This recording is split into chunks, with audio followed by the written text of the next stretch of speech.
Bonjour à tous, voici la 6e vidéo de la série Youtubepedia bis et nous allons découvrir le 49e du classement des corps célestes de notre système solaire.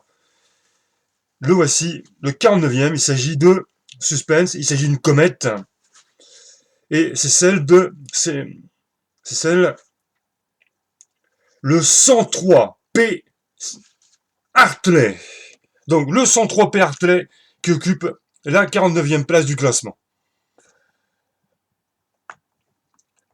Donc la comète Hartley 2, ou 103P Hartley, est une comète périodique découverte par Malcolm Hartley en 1990, en 1986, avec le télescope de Schmidt de l'observatoire de Siding Spring en Australie. Il s'agit d'une comète au noyau actif, similaire en taille et en masse à Tempel 1. Son observation est depuis suivie tous les 6 ans lors de son approche minimale au Soleil.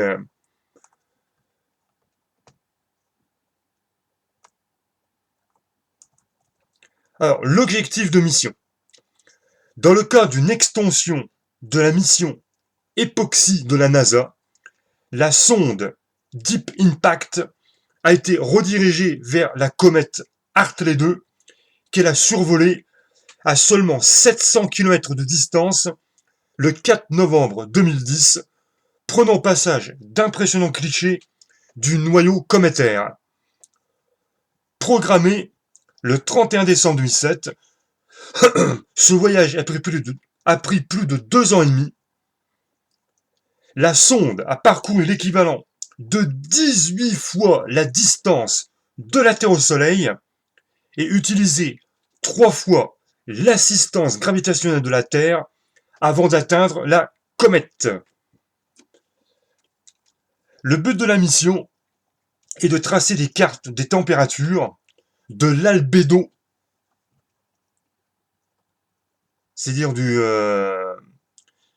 pouvoir réfléchissant,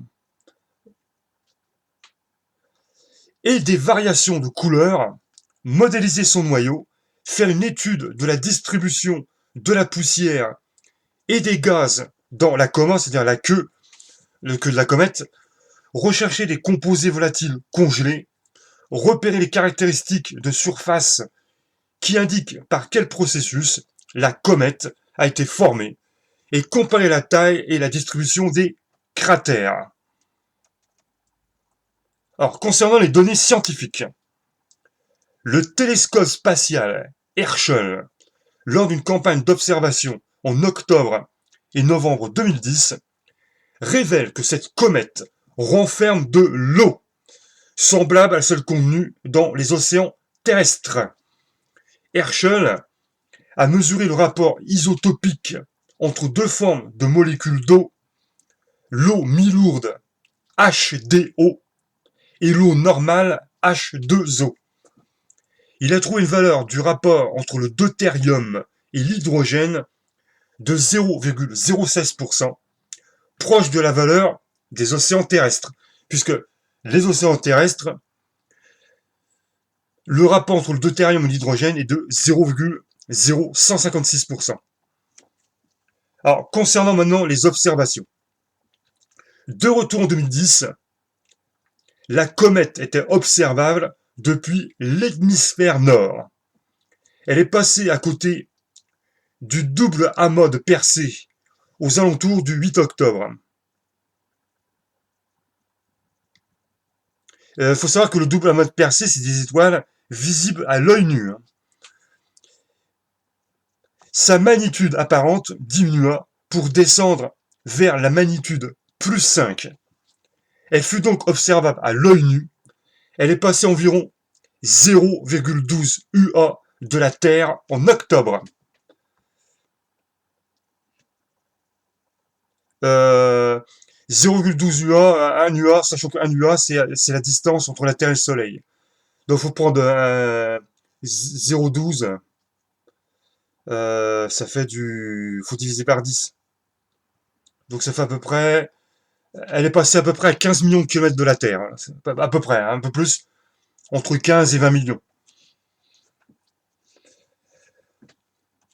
Voilà, voilà, donc c'est terminé. Donc bah, je vous dis à demain pour découvrir l'objet céleste qui est classé à la 48e place.